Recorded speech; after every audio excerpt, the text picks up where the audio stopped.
ปี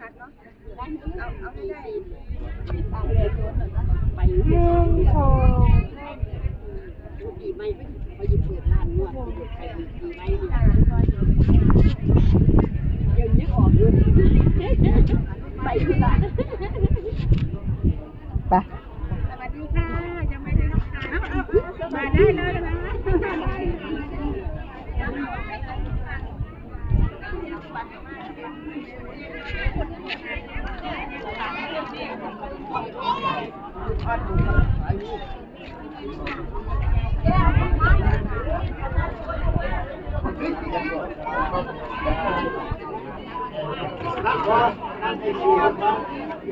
นางลำนางร้อง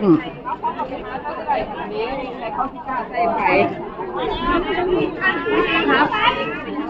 ี่หาที่เอาตั้งใจสวัสดีครับสวัสดีครับมาเอาบุญต่อครับมาเอาบุญใส่ละพอนี่ล่ะผู้ปุ่นนี่ล่ะผู้บุญได้ฝันนะนางลำมันมีแต่ผู้งามๆโอ้งามครับงามจริงๆมันมีแต่ผู้สวยๆแท้ชุดสวยๆ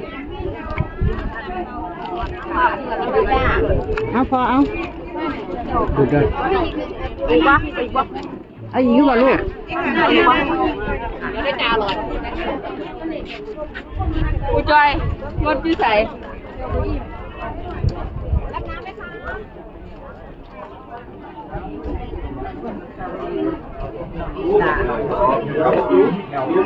นี่เขาก็ได้ยามนี้เน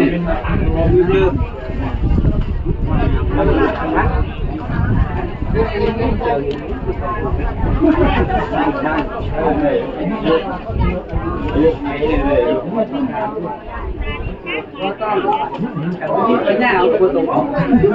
เป็นมองว่าเสือมาครบดิบก็ดีเลยตายก่อนได้ก็ตายไปหาตักได้ได้ว่าห้องไหนยังเหลือไปทับไรหรอกมันยังเข่าไรขวาเดี๋ยวเอาทางขวางลงมันน่ะบ่ทันได้มันบ่ทันได้พอ3-4 นาทีมันแล้วนั่นบ่ได้แต่ละทางตั้งใครอยู่น้อยบ่มาบ่ยายนี่ทางขวาบ่เอาทางขวางคันมันธรรมดาเอาทางตั้งนี่มันก็นาทีครึ่งก็พอแล้วนะนี่มันบ่ทันได้มาหานาทีมันก็บ่ได้ขอดูก็ได้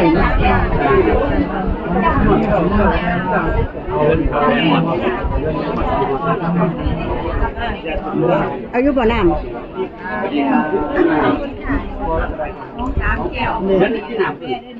อายุบ่เอาไปเป็นน้ำเนี่ยเอาเข้าไป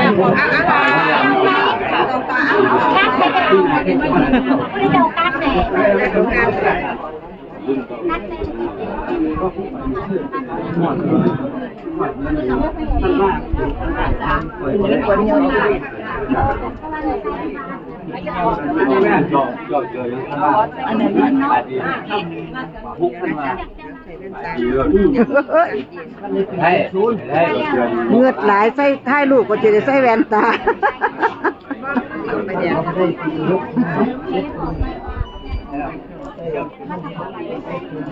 นี่ว่าผ้าเอาผ้าทุกคนก็ไปยืนบอกผ้าตาลวัลตาลก๊อกไหม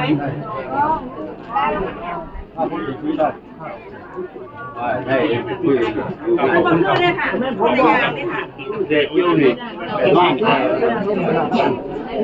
หาละปีศาจคุณเก่าด้วยด้วยที่เรา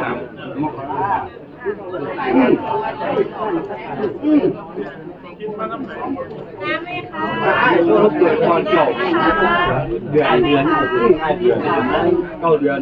ท่านหน้ามาตอนเดือนขอบคุณค่ะ